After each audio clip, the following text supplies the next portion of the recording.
the introduction to row reduction in terms of matrices. And all row reduction is an algorithm, a system process to try to solve systems of linear equations. And it really equates to being the exact same thing as you would have done with elimination and substitution in algebra. But before we get fully into what row reduction is, let's look at some vocab that we need to look at first. We talked about these guys before, a coefficient and an answer matrix, or a constant matrix. If we're given this equation, the coefficient matrix is the matrix created from the coefficients. So an x column with the 1s and 3, and then the y column with the 2 and negative 4. The answer matrix, or constant matrix, are the guys that don't have an x or y, and it just ends up being one column. Now what we're going to look at is something called an augmented matrix, which pretty much puts both of these matrices together into one big matrix. And all we do to separate the coefficient part from the answer part is put a line, whether it be dashed or sometimes we put a solid line. Either way, just to separate the augmented column from the rest of the coefficient matrix. All right, some other vocab we need to look at. First of all, row echelon form, REF. Here's what we need to have if you're in row echelon form. All rows that have zeros are at the bottom. Every leading entry, we'll talk about what a leading entry is to the right of any leading entries above it. And the last part says every entry below a leading entry is 0. So what does that mean? So let's look at an example that I can make here. Let's say I have an answer like this. So 1, 3, 2, 4, 0, 2, 4, 5. Let's go 0, 0, 0, 1, and 0, 0, 0, 0. And that is my matrix. The leading entries are the first number in each row that is not a 0. So the first part said that any rows that are all zeros must be at the bottom, and they are. That's good. The second part said that any leading entry must be to the right of any leading entries above it, which they are. As I go down in my rows, my leading entries have to move to the right in my columns, and they do. They kind of form a little diagonal, and they should. And the last part is that anything below a leading entry must be a 0, which they are. So this is something that is in row echelon form. Let's look at another example. Let's do 1, 3, 5. Let's go 0, 2, 4. And let's go 0, 1, 1. So my leading entries are right here. This is not in row echelon form. And the reason it's not is because of this leading entry. It's not over far enough. Anything below a leading entry must always be a 0. So this is not in row echelon form. Here's another example of something that's not. Let's do 1, 7, 4. Let's go 0, 0, negative 2, and 0, 5. Let's go 0. To look at this one, again, our leading entries in each row are these numbers right here. Well, if we look again, the wrong part with this is that we have the leading entries not in the right order. I have not going from left to right when I go up and down. So this again is also not in row echelon form. However, what I could have done, if these two rows here were flip-flopped, and what I mean by that is the top row is still the same. The middle row now is 0, 5, 0, and the bottom row is the 0, 0, negative 2.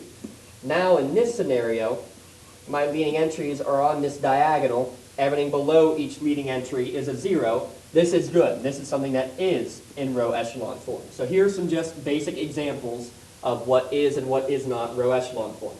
Now the other part is called reduced row echelon form. The only difference with this is, for it to be reduced, we need some extra characteristics.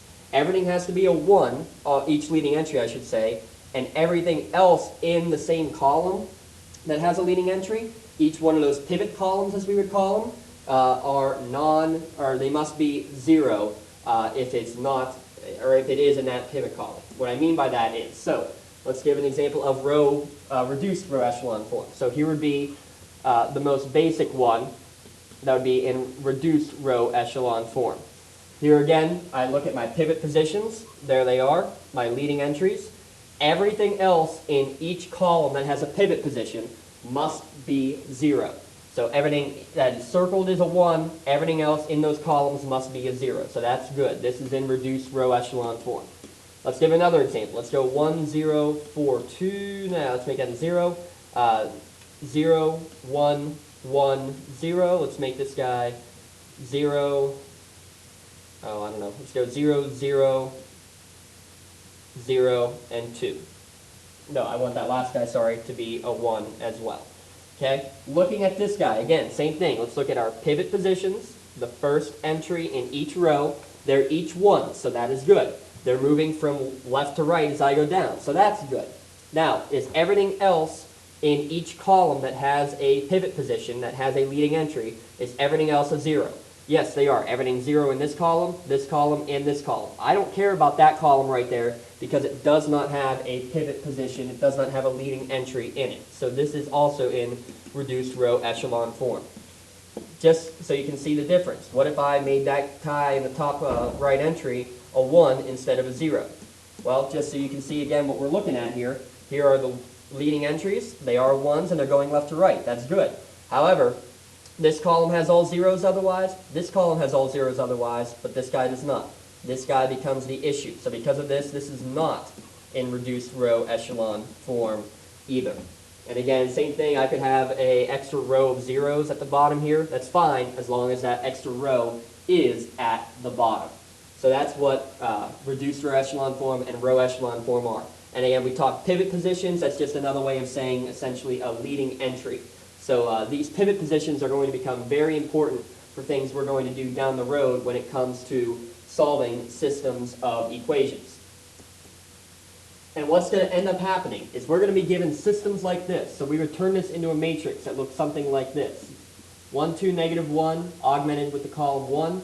Then we'd have 1, negative 1, 1, 2, 2, 3, 1, and 0, just with our coefficient matrices.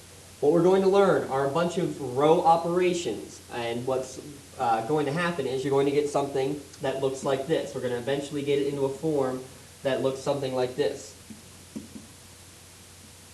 And what we have here, as I get this filled in, is we're going to have something that now is in a row echelon form, because we have leading entries on a diagonal, or at least not right below each other, and everything below them are all 0s.